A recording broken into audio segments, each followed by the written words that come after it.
here we go. Hey, what's going on? This is Marcos. Today we're gonna take a look at my gimbal setup. This is what I use for my run and gun shoots when it's only me, a one-man band, and I need to record the talent, light them up, and get clean audio straight to the camera.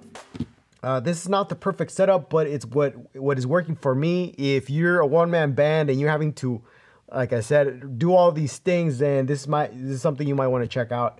All right, so let's start because there's a lot to explain here. This is my Zhiyun Crane V2, but some of these parts will work with other versions of Zhiyun Crane, so just look out for that. So the first thing here is these legs by Per Gear.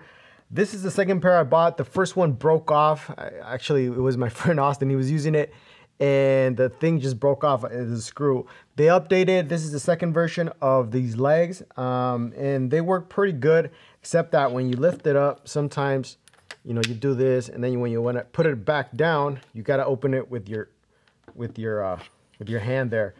Not the most convenient thing, but if you don't mind that, you know, they've worked great so far. I know Zhiyun Crane sells other ones which might be better than this, so you might want to check it out. Otherwise, you just have to make sure the screw underneath here is really tight. Moving up, this arm is, it says here it's each shot. The reason I bought this one specifically is because you can use it with different gimbals. It's not made specifically for this gimbal. So I was thinking, well, what if I buy a different gimbal? I would want to use this arm. And so depending on the width of the handle, you can adjust it. Actually, it comes with two like this, but I took it off because I shoot all manual in my Sony a7 III. When I need to make changes on the fly, like change the shutter speed or the ISO or whatever, because I shoot all manual, there's a lot to leverage when I'm just holding it with this one arm and having to make changes on the fly. So I decided I need something more compact.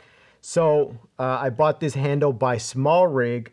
This is a NATO handle, and also bought this ring. This is made by Zhiyun Crane.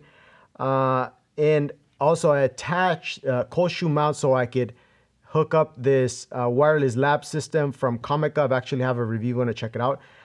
This was the only thing that was sent to me. Everything else I bought with my own money, just a disclaimer. So this ring allows you to hook up a lot of things, because if you start mounting things to your gimbal, it starts getting pretty heavy and the gimbal might not be able to hold all that weight. So that's why I bought the ring. I attached this extra handle so it's much easier to maneuver, to hold, and make changes on the fly. So that's the reason for that. And then the cold shoe mounts are made by Small Rig. I would get the Small Rig just because they hold on tighter to the ring. I bought other ones and they tend to come loose. So just make sure you screw everything on really tight. Otherwise, you're running and gunning and things are going to come loose. What else? Oh, this arm I was talking about. The reason I needed this to extend out is because I need to mount an extra light that sits above the camera, because if the light was down here, it's not going to look flattering on the talent. You want the light to be coming from up top, because that's the way the face looks better. Otherwise, you get weird shadows, and you don't want that. This light is the Bolt 250. It's called the TL Bolt 250. I think the name now is Core SWX. And this light is very powerful. It's bicolored. I actually use this for a lot of weddings. It's dimmable too, because you can light up reception. So it's a great light, compact, and it actually comes with a remote control. So that's the reason I like it. Also, I bought this newer arm just to bring it up, right?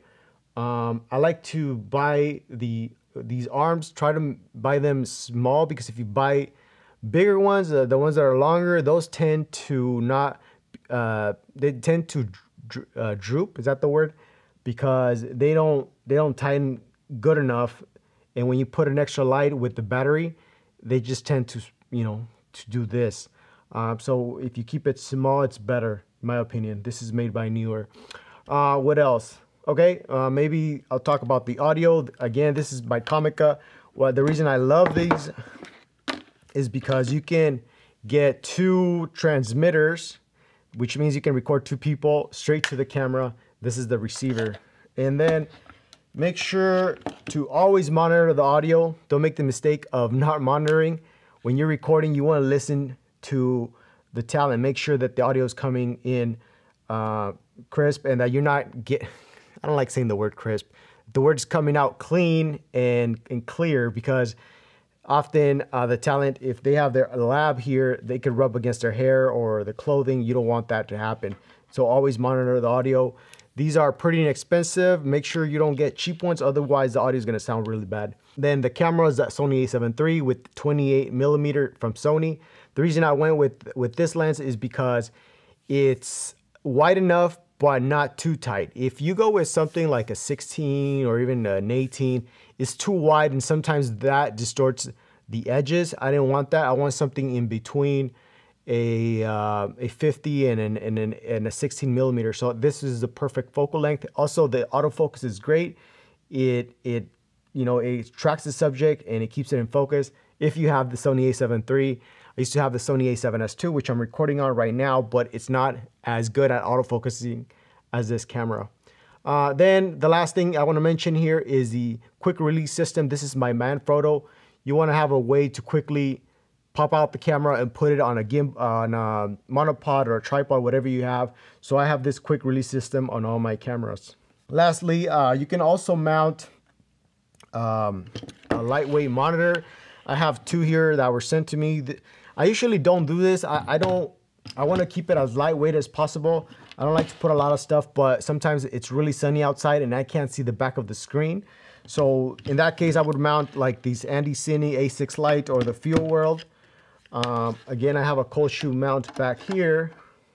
And what's great about these monitors is that they have rotating swivel arms. So I can just quickly snap it on if I needed to. And there you go. You have a monitor on your gimbal. So that's basically the reasoning behind all this stuff. I've tried different setups, but again, if you're a one-man band, you need to create clean audio. You need to light your subject, and what else? You need to monitor the audio. This is probably what you need. There'll be links in the description to everything I mentioned here. I just wanted to give you a quick overview of what I've been using so far. This might change in the future, so look out for that if I do. If you have any questions, comments, anything that I forgot to mention here, or just whatever comes into your mind, just drop it. I love hearing from you guys. That does it for today's video. Thank you very much for watching, and I'll catch you on the next one.